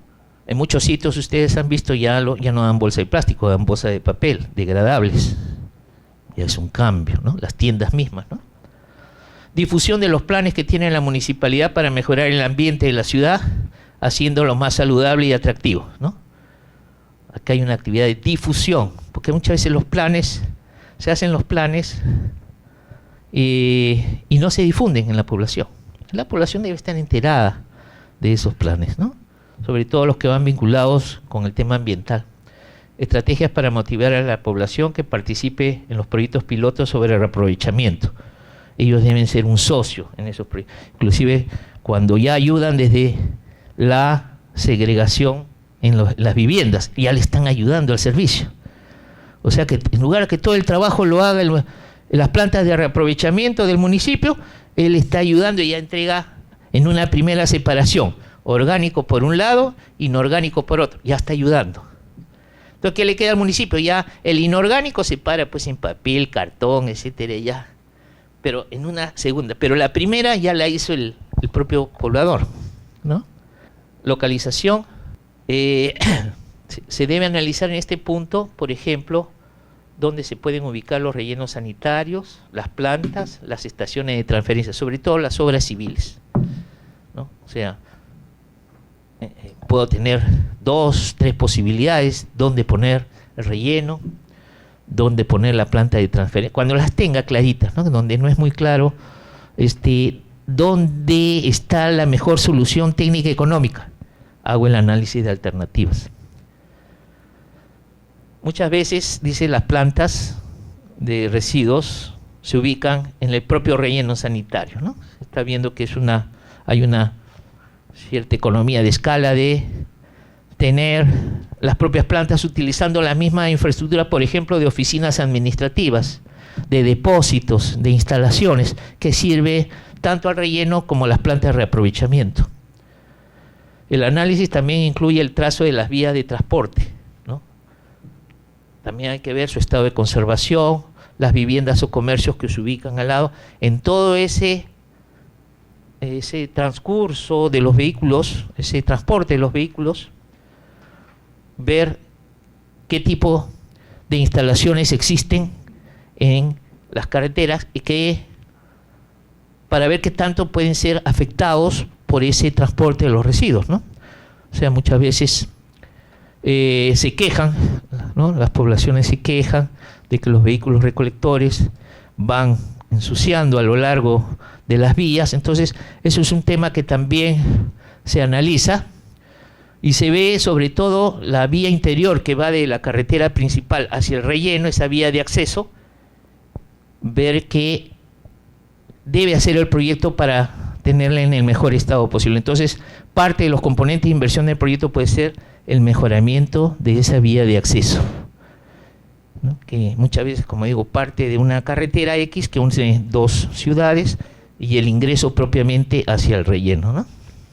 Acciones de mantenimiento que se realizan también en esas vías, los presupuestos empleados, las instituciones responsables. Ahí sí, en la parte de formulación, entonces sí se tiene que coordinar con esa entidad que está a cargo de lo que es vías, las vías de acceso, ¿no? ¿Quién se va a encargar del mantenimiento de esas vías? ¿A quién corresponde? Se analizan las alternativas de ubicación del relleno, tomando en consideración criterios como la compatibilidad de uso del suelo y los planes de expansión. Esto lo dicta la municipalidad provincial, o sea, quien decide dónde se ponen los rellenos sanitarios, ¿no? Es la municipalidad provincial. Una distrital no puede decidir dónde poner el relleno, tiene que pedirle autorización al Consejo Provincial. ¿No? Después ver los planes de gestión integral de residuos que hay en la provincia. Todas las provincias elaboran los PIGAR, ¿no? Los planes integrales de gestión, ver qué dice. Entonces el proyecto que voy a formular tiene que ser compatible con ese PIGAR, con ese plan. Minimización y prevención de los impactos sociales y ambientales negativos que se puedan originar en la construcción, operación y cierre, ¿no? Aquí entonces tenemos que ver para cada una de las alternativas cuáles son esos impactos sociales y ambientales negativos y cuáles son las medidas de mitigación que proponemos. Y una medida de mitigación tiene que llegar a ser presupuestada, porque no basta con decir voy a hacer tal medida de mitigación y a la hora de ver el presupuesto no figura que invierto nada en ella. Entonces sería una medida de mitigación que no la puedo llevar a la práctica, no está presupuestada. Considerar los factores climatológicos, topográficos, geológicos, geomorfológicos en cada una de las alternativas que estoy analizando, que son los aspectos técnicos que permiten ver cuáles son los posibles riesgos de una ubicación técnica y qué factores lo pueden afectar. Y si al final definen si esa alternativa técnicamente está sustentada, ¿no? Alguno de estos elementos fallara, sí sería de repente razón para que la DIRESA en su análisis del sitio de relleno diría esa alternativa dejó de ser viable. Por ejemplo, si tengo una falla geológica, ¿no? Un corte total de un terreno X que tiene una falla geológica que dice aquí no es posible. Hidrogeológico, si tengo un sitio donde la napa freática es súper alta y hay un riesgo de contaminar esa napa freática y además es un acuífero que alimenta a otros pueblitos que están en otro lado, ¿no? Entonces todos esos elementos se analizan. Prevención de riesgos sanitarios y ambientales, esta preservación del patrimonio arqueológico cultural, ¿no? Uno de los elementos siempre se pide esas opiniones del CIRA, ¿no? Respecto a, sobre todo hay sitios más complicados que otros, o sea, por ejemplo un proyecto del Cusco, es dificilísimo pues ahí conseguir un terreno para hacer, y cualquier, donde usted haga algo en Cusco, pues dice usted levanta una piedra y de repente ya encuentra un resto. Entonces esos exámenes arqueológicos con el CIRA, esos son complicados ahí, ¿no?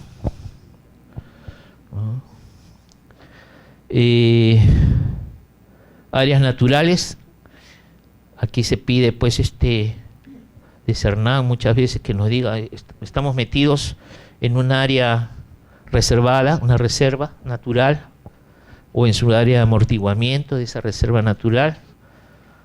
Si no, el Cernán nos dice, no, mire, ni se meta ahí a poner su relleno sanitario, porque está chocando con esa reserva natural.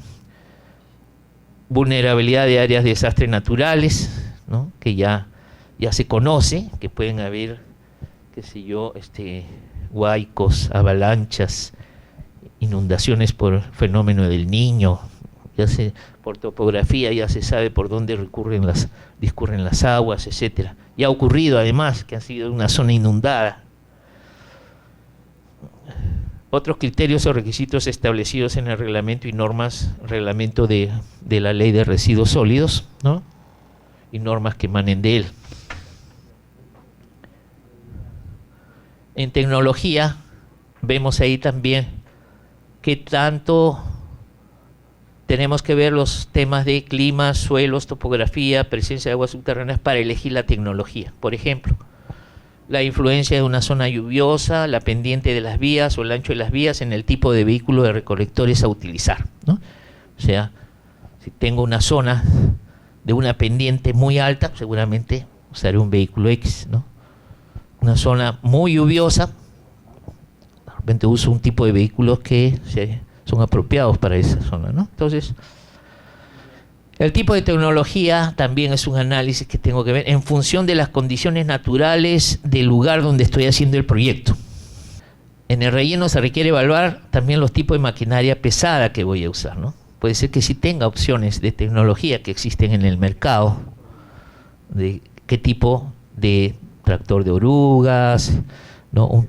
O un bulldozer, que son los tipos de maquinaria que existen y cuál es el más conveniente. Y sobre todo ahí sí conviene hacer ese análisis porque se trata de activos que son bastante costosos, ¿no? Se requiere evaluar los tipos de maquinaria pesada que es posible usar para acomodar y compactar los residuos, ¿no? Según lo que exista en el mercado, ¿no? También en almacenamiento, por ejemplo, los tipos de recipientes que vamos a utilizar. Tenemos un bagaje amplio que existe en el mercado. ¿Cuál es el más conveniente que vamos a usar? Algunos son fijos, algunos son que pueden ser rotados, etcétera, ¿no? Ver las costumbres de la población y el clima, ¿no? El clima muchas veces define el tipo de recipiente que podemos instalar en esa ciudad X, ¿no? Barrido. También analizar el tipo de equipo a utilizar, la protección, los equipos de protección que vamos a dar al personal, viendo las características de temperatura, clima, ¿no? Características de las vías, costumbres de los trabajadores, de la población. Y según esos factores podemos decir qué equipamiento es el que vamos a elegir para las actividades de barrido. En tecnología tenemos, por ejemplo, en el caso de recolección, los tipos de vehículos a utilizar, ¿no?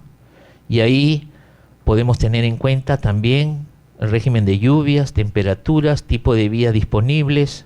Ahí están el ancho, las curvas, pendiente, tipo de pavimentación, el estado de las vías, para dar mejor en el blanco con el tipo de vehículo a seleccionar. Puede ser que tengamos unos vehículos, son buenos para la costa, pero para la selva no son los más convenientes, ¿no? Los tipos de vehículos pueden ser los camiones compactadores, camiones de baranda, volquetes, trimóviles. Y según la normatividad existente se debe verificar que los residuos deben ser cubiertos, ¿no? En los casos que no use un camión compactador, puede usar otro tipo de vehículos, pero la norma manda que esos residuos tienen que ir debidamente cubiertos justamente para evitar su dispersión. En transporte, entonces, son los mismos vehículos que hemos visto en la recolección. Y aquí hay una acotación más de ver si vamos a tener los camiones madrina, ¿no? En los casos de usar plantas de transferencia, y qué tipo de camiones madrinas son los más pertinentes. Entonces también en el mercado existe de qué tamaño van a ser, ¿no? De qué condiciones en cuanto a capacidad, ¿no? Tipo de motor, ¿no? La fuerza que van a tener, etcétera. Eso en función también en las funciones particulares donde se ubica el proyecto, ya sea en costa, sierra, selva, ¿no? Transferencia, en el caso de proponerse una estación de transferencia, ¿qué tipo de equipos voy a instalar en la estación de transferencia, ¿no? Y ahí tenemos tres tipos, ¿no? Puede ser carga directa, carga indirecta o combinada. Estación de carga directa son aquellas que de un camión se traslada directo al otro camión, el camión madrina, ¿no? Uno indirecta es el camión recolector deposita primero el residuo y de ahí una máquina lo sube al otro camión. Y combinada sería aquellos que tienen los dos, el indirecto y el directo. El diseño de infraestructura, por ejemplo, aquí vemos estos camiones que reciben directamente de estas tolvas, reciben directamente los residuos, ¿no? Entonces por arriba depositan uno y ya cae en lo que es el camión madrina, ¿no? Reaprovechamiento. Aquí también vemos, en cuanto a tecnología, qué equipos vamos a usar, y sobre todo viendo si se trata, según la envergadura, de una planta mecanizada, semimecanizada o más de tipo manual, ¿no? Ahora, si hablamos de que la recomendación de la guía va por entrar primero con proyectos piloto pequeños, no hablamos de una planta muy mecanizada, es básicamente de tipo manual, ¿no? Se debe considerar la cantidad y composición de los residuos y los aspectos como el clima, el nivel de humedad de los residuos, la disponibilidad de servicios públicos, energía, agua, saneamiento, para ver el tipo de tecnología a usar en esas plantas de reaprovechamiento, ¿no? Aquí vemos una planta que está en proceso, ¿no? Que se usa para el reaprovechamiento. En lo que es disposición final, igualmente tenemos aspectos como el clima, nivel de humedad, disponibilidad de servicios, ¿no? Y evaluamos si el relleno va a ser manual, semimecanizado o mecanizado, ¿no? En función del tamaño que van a tener los proyectos. No hay aire acondicionado, ¿no? No hay, porque no se ha subido el calorcito. No, sí, no, mejor lo ponemos porque estaba un poco caliente. Bueno, entonces vemos aquí otro elemento que se analiza en lo que son las alternativas, que es el momento óptimo de inversión. Para cada alternativa se debe analizar en qué año es el más apropiado para hacer la inversión, ¿no? Y aquí se ven tanto para las inversiones de ampliación de capacidad y las reinversiones de aquellos activos que ya vence su vida útil, ¿no? Entonces hay dos tipos de activos: aquel que amplía la capacidad y aquel que repone una capacidad existente, ¿no? Y se debe considerar de desfasar, en la medida que sea posible, desfasar las inversiones de años posteriores lo más que se pueda. Por ejemplo, si yo tengo un déficit, porque usted hace la proyección y de repente el déficit de un año todavía es muy pequeñito y no se justifica ya hacer la ampliación de inmediato. Y usted dice, yo puedo desfasar la inversión un año, porque ese déficit lo puedo manejar aún con la capacidad existente. Usted está, al desfasar un año, ya está elevando la rentabilidad del proyecto. ¿Por qué? ¿Por qué? Porque en la medida que usted desplaza las inversiones, al traer a valor presente se hace más pequeño el valor, ¿verdad? Por la tasa de descuento. Entonces, el desplazamiento de inversiones, desfasar, mejora la rentabilidad social de los proyectos. Entonces, ese es el análisis que se hace inversión por inversión, para ver si ya merita que lo deba hacer en el año X que trazado, o puedo hacer un desfase de la inversión. Y eso se hace porque depende de la magnitud del déficit que encuentre, para ver si amerita hacerlo ya. Si el déficit es significativo, no queda otra llamada que hacerlo. Pero si es un déficit pequeño, se puede mejorar, ¿no? O manejar con la infraestructura existente. Significa una pequeña sobrecarga, pero usted desplaza la inversión. El momento de inversión lo que busca, entonces, esto es decir, cuál es el momento más pertinente para hacer esas reinversiones y ampliaciones. Y en eso analizan en cada caso. En lo que es las reinversiones, digamos, ya la vida útil manda en qué momento toca, ¿no es cierto? Eso manda, ya la vida útil da tantos años. Pero en lo que es las ampliaciones, si usted puede hacer ese análisis del momento más conveniente para, por ejemplo, en las celdas del relleno sanitario, ¿no? Análisis de riesgo y análisis ambiental es otra parte del análisis de las alternativas, ¿no? Que se ve para cada una de las alternativas de solución y que permite medir la reducción de daños y pérdidas por ocurrencia de desastres y medida de mitigación de impactos negativos del proyecto sobre el ambiente, ¿no? En análisis de riesgos, entonces, es aquel que permite identificar y evaluar los probables daños que se pueden producir como consecuencia de la exposición a un peligro, ¿no? A un peligro sobre un proyecto o los elementos que conforman ese proyecto. Identifica también las medidas que permiten reducir el nivel de riesgo, ¿no? Las medidas de mitigación que me permitan reducir ese nivel de riesgo,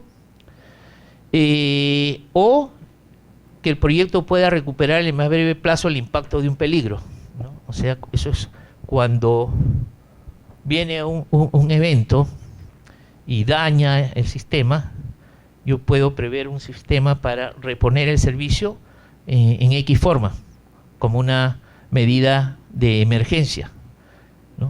O sea, porque los sistemas están expuestos siempre a un posible impacto de los fenómenos naturales, y entonces uno puede prever dentro de la organización cómo puede mitigar esos riesgos, ¿no? Plantear las medidas que aseguren una respuesta adecuada. Aquí, por ejemplo, muchas veces se plantea como parte del proyecto elaborar un plan contingente, que viene un consultor y hace ese estudio de ver, en caso que se produzcan eventos de desastre bajo fenómenos naturales, cómo debe actuar la institución, qué tipo de acciones debe actuar, y eso se elabora el plan contingente.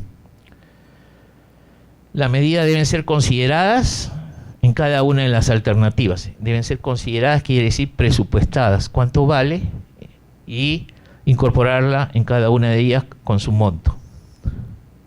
Entonces acá tenemos riesgo de desastre.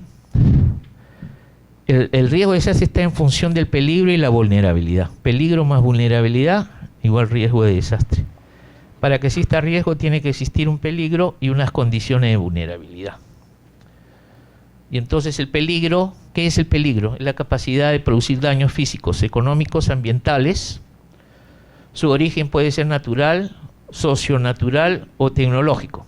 Socionatural, digamos, producido a veces por las personas mismas, ¿no? Como un fenómeno antrópico.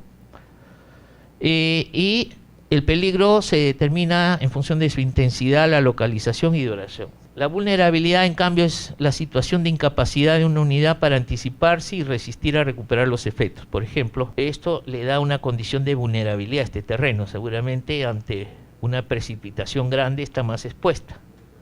Aquí vemos, por ejemplo, esta zona que ya ha estado bastante expuesta y fue llevada por este río, ¿no? En función de cómo se ubica. Entonces, en el caso de residuos sólidos, ¿dónde estarían los peligros? Sobre todo sería en función de dónde se ubican las obras civiles, ¿no? El relleno, o sea, ¿qué peligros puede tener el relleno? Las plantas de transferencia, ¿qué peligro puede tener? O las plantas de reaprovechamiento si es que no están en el mismo relleno, ¿no? Factores de vulnerabilidad dependen del grado de exposición, la fragilidad y la resiliencia, ¿no? Grave exposición es en función de la ubicación, donde se ubica. Por ejemplo, aquí vemos estas viviendas que están ubicadas justo en una quebrada, entonces están bastante expuestas. Fragilidad es la resistencia o protección frente al impacto de un peligro. ¿Qué tanto puede resistir? La inseguridad de las estructuras e edificaciones. Acá vemos, por ejemplo, un poblado que fue arrasado por este huaico, que vino y arrasó, prácticamente partió en dos la ciudad, ¿no? Y resiliencia es la capacidad que tiene para asimilar o recuperarse un sistema, ¿no? Y eso muchas veces sí depende de la preparación que tiene la municipalidad para resistir, ¿no? Entonces, ahí entran los planes contingentes. ¿Cómo está preparada la municipalidad para resistir un evento natural? Entonces es inclusive la organización de la propia sociedad para contrarrestar los efectos, ¿no? Entonces, en análisis de riesgo se responde el tema de análisis de vulnerabilidad, análisis vulnerabilidad contra la exposición, en la fragilidad y en la resiliencia. Y vienen unas preguntas que se responde en sí o no, y como por ejemplo, la localización escogida para la ubicación de la planta de reaprovechamiento y relleno evita su exposición a un peligro de origen natural. Entonces, aquí en este caso dice sí, sí evita, ¿no? La localización de la planta de reaprovechamiento y relleno lo expone a situaciones de peligro, no. Entonces, se va llenando este cuestionario y ya va dándonos una información respecto a cómo puede responder en relación a un riesgo cada una de las alternativas. Esto se hace para cada una de las alternativas, se responden esos cuestionarios. Después del análisis de riesgo viene el análisis ambiental también, ¿no? Que en la parte de perfil se requiere sobre todo desarrollar, esto cambió la normatividad, la precalificación. ¿Qué quiere decir? Voy a hacer en el estudio definitivo el estudio de impacto ambiental y de qué nivel va a ser ese estudio de impacto ambiental. La norma dice o es un estudio detallado, semidetallado o es una declaración nada más de impacto. Son los 3 niveles, ¿no? El día, ¿no es cierto? Y antes que decía la norma del SNIM, no, si un estudio pasa a factibilidad, en factibilidad hágase el estudio de impacto ambiental. Entonces, usted le da la viabilidad al proyecto si ese estudio de impacto ambiental se aprobó. Pero ahora no, ya, como ese es un trabajo largo, que puede ser largo, entonces se pasó de frente al estudio definitivo. Y en preinversión lo que se hace es llenar unos formatos, ¿no? Unos formatos que se tienen que enviar a la DIGESA, a la Dirección General de Salud Ambiental del Ministerio de Salud, que es el que tiene que dar el ok. Entonces, dado que el PIB debe de incluir medidas de mitigación de impacto ambiental que deben costearse, es necesario que en el capítulo de formulación se identifiquen dichos impactos ambientales y sus medidas de mitigación correspondientes se incorporen en el plan de manejo ambiental, que es parte de la descripción técnica de las alternativas, ¿no? Entonces aquí vemos para cada alternativa, por ejemplo en relleno, se analiza los impactos y se determina su medida de mitigación, ¿no? En operación, también sus impactos, en la clausura y en la posclausura, ¿no? Posclausura del relleno sanitario. Entonces, en cada una de las etapas se va viendo cómo se va a diseñar esta medida de mitigación. Por ejemplo, aquí hay una generación de material particulado, dice, medida de mitigación, riego de las vías de acceso interior. Y así, ustedes pueden ver en la separata que tiene para cada uno cuáles son los ejemplos que hay sobre medidas de mitigación. Igual lo hacemos para la planta de tratamiento de residuos sólidos, impacto, medida de mitigación. Después de la medida de mitigación, después que la hemos identificado, decimos cuánto cuesta, la presupuestamos y la incluimos en el presupuesto. No basta quedarse con el cuadrito acá y no la hemos trasladado a ponerle en cifras, en los costos. Entonces hay que ponerle costos, ¿no? Esto es para la planta de tratamiento de residuos y este para la estación de transferencia. O sea, los 3 componentes que llevan infraestructura. Igualmente presupuestamos las alternativas, ¿no? A precio de mercado primero,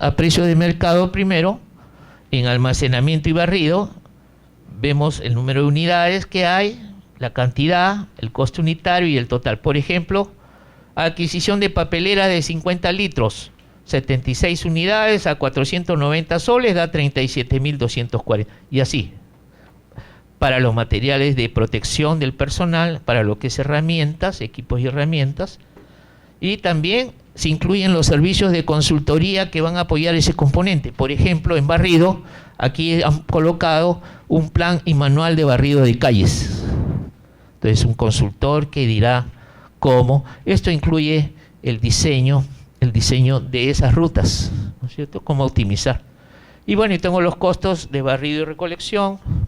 De forma similar, el de recolección y transportes. Aquí, por ejemplo, vemos la adquisición de un camión baranda, una unidad, 50.400 soles, herramientas, equipos de protección de personal, consultorías. En consultoría que tengo, el diseño de rutas de recolección, seguramente para tratar de optimizarlas, ¿no? Según esto es un trabajo que puede costar unos 10.000 soles. Tenemos aquí en reaprovechamiento igual los costos, ¿no?, de las obras civiles que intervienen en esas plantas. Sale un presupuesto de 64.000 soles. Tenemos aquí la disposición final, las obras civiles, haciendo un total de 463.000.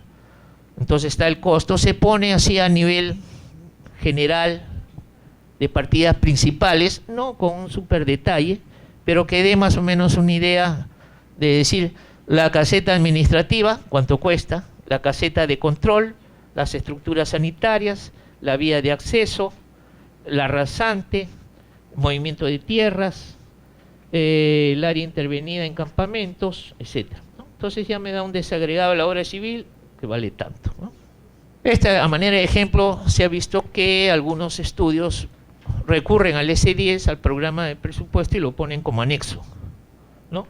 Ya con una forma un poquito más detallada, y me permite ver el presupuesto. Por ejemplo, este es para el relleno sanitario, igual lo hago para las plantas de reaprovechamiento, para las plantas de transferencia, etcétera. Entonces es como un respaldo que se pone en anexo del presupuesto que va en el cuerpo principal del estudio, ¿no? También gestión administrativa, financiera, lo que es fortalecimiento de la institución, también tiene su presupuesto, ¿no?, detallando las unidades de medida, la cantidad, el costo unitario y el costo a precio de mercado. En este caso tenemos un monto total de 60.000 soles, ¿no? Incluye el diseño de un plan operativo de la sugerencia de gestión ambiental, incluye adquisición de equipos de cómputo, creación de base de datos de los contribuyentes. Eso es lo que han colocado en estas acciones para fortalecer la institución. En prácticas de la población, ese trabajo dirigido hacia la población, tenemos igualmente educación ambiental, la información básica para la población, elaboración de colocación de paneles, diseño de boletines, distribución de boletines, fomento de buenas prácticas en instituciones educativas, plan piloto de reducción, reuso y reciclaje, ¿no?, a la población, y un plan piloto de difusión y sensibilización para el pago del servicio. Una serie de consultorías y trabajos. Algunos son servicios, por ejemplo aquí, diseño de boletines, 5 millares, este es un servicio. Hay otros que son consultorías, ¿no? Entonces tengo un total de 61.500 para ese proyecto. Y entonces después de los costos de inversión, ya paso a ver los costos de operación en los 10 años que opera. Primero los costos de operación, los costos de mantenimiento, que tienen personal, equipos, insumos, servicios, y proyecto a precio de mercado, esos costos. Entonces vemos que los costos por año en este proyecto andan en el orden de 7.000 soles. En los 10 años hacen un total de 75.000 soles. Lo más fuerte es costos de operación, gasto de mantenimiento es en un menor grado, ¿no? Después, para la evaluación, tenemos que determinar cuáles son los costos de operación y mantenimiento que se dan en la situación actual, sin proyecto. Porque acuérdense, y esto es bien importante, en la evaluación solo se toman los costos incrementales. ¿Qué quiere decir? Por ejemplo, yo tengo un servicio ahora que ya gasta 100 de costos y con proyecto va a gastar 120. En la evaluación solo da el 20, porque solo en la evaluación económica entran los costos incrementales. Si tengo un servicio de 100 ahora, pero muy ineficiente, y con proyecto, inclusive voy a recoger más residuos sólidos, pero gastando los mismos 100, porque he optimizado. En ese caso, como son los mismos 100, el costo incremental es 0. 0, para la evaluación va como 0. Entonces, la evaluación económica es una evaluación de tipo marginalista, o sea, toma lo adicional. Por ejemplo, todo el costo de inversión es un costo incremental, porque Ahora no lo tengo y todo se convierte en un costo incremental. Y en costos de operación, ahí sí tengo que acelerar. ¿Cuándo coincidiría el costo con proyecto con el incremental? Cuando ahora no tuviera costo alguno, no tuviera servicio y no gasto nada. Entonces aquí en este caso, gastos corrientes 35.000 ahora, ¿no? Personal 12.000, bienes y servicios 23.000, total 23.800. Ese es el costo sin proyecto. Entonces aquí ya veo los costos totales y junto los costos de inversión. Este es un flujo que ya me voy acercando a esos flujos para hacer el cálculo de los indicadores de evaluación, ¿no? Que en este caso los que se usan en residuos sólidos es el costo efectividad, ¿verdad? Entonces vemos acá las inversiones total 1.081.000 más o menos. Están sus componentes de inversión. Después están las reinversiones. Acá veo que tengo reinversión el año 3, tengo reinversión el año 5, el año 6 y el año 9. Esto seguro obedece, ¿a qué obedece? Al vencimiento de la vida útil de los activos, ¿no? Donde ya voy necesitando reponerlo, ¿no? Después viene la posinversión, que es la operación y mantenimiento. Y aquí están los costos de operación y mantenimiento totales. Esto es con proyecto. Y acá tengo sin proyecto, o sea, los que se dan ahora sin proyecto. Y los restos, ¿no? Costos de con proyecto menos sin proyecto me da el marginal. Entonces al final tengo para cada año los flujos, ¿no? Tengo los costos de inversión, los costos de reinversión, los costos de operación y mantenimiento con proyecto, los costos de operación y mantenimiento sin proyecto, que los resto, y me da el flujo neto. Este es el flujo neto que me permite después que le haga la conversión a precios sociales, me permite hacer el cálculo de los indicadores, ¿no? Entonces, aquí termina esta parte, pero hay unas láminas adicionales que se recomienda también mencionarlas, que es vinculado, por ejemplo, al trabajo de diseño de rutas, cómo se hace este trabajo en muchos estudios, lo colocan como un anexo también, y que ahí vemos, por ejemplo, cómo hacemos para evitar duplicación de repetición y movimiento. Estos son las rutas que llevan los camiones de recolección en las vías de la ciudad. Y dice, por ejemplo, hay que tratar de evitar que un camión pase por la misma vía más de una vez. Si pasa 2 veces, si pasa 3 veces, eso no es eficiente. Ojalá en todos los sitios solo pasar una vez, pero a veces no se puede. Y lo voy a explicar después. Contemplar las disposiciones de tránsito, o sea, de repente para optimizar me dice voy así, pero dice no puede ir en ese sentido porque el sentido es inverso, entonces ya me limita, ya tengo que buscar otra ruta porque el sentido de las vías tengo que tomarlo en cuenta. Minimizar el número de vueltas a la izquierda y redondeo, ¿no? Número de vueltas a la izquierda justamente son estas que producen los embotellamientos con el otro sentido que viene en las avenidas. Rutas con mucho tráfico no deben recorrerse en horas de mayor tránsito, hay que evitar eso también, combinar las horas con las horas punta de los vehículos, por eso en algunos sitios es tan complicado el tránsito que solo salen de noche los vehículos a recoger, ¿no? Porque de día sería un colapso.